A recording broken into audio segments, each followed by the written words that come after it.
ఎండాకాలం పూట ఆకలి బాగా కాబట్టే పొద్దు ఊకంగానే కడుపులో అన్నం పడు పడు పడు అని నన్ను గోస గోస సరి చేస్తాను. కేగులైతే గురగుర గురగుర అంటాని.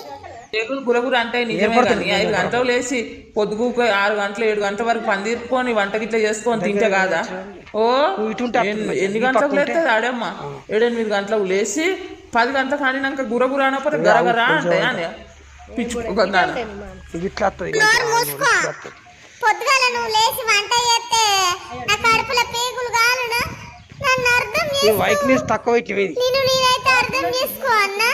ఊకే వంట నేనే చేయాలా? నువ్వు కూడా చేయాలి. ఈ కొంచెల్లి రేపటి సంది ఇద్దరం 2 రోజులు టైం టేబుల్ వేసుకుందాం. అంతే అంతే బంగారు తల్లి. మొగోళ్ళు వంట చేసుడు ఎక్కడన్నా చూసినావా? ఎందుకుంటది ఇప్పుడు ఇట్లనే ఈ కాలాన మొగోళ్ళు కూడా వంట చేయాలి. ఏందనుకుంటాను పెళ్ళానికి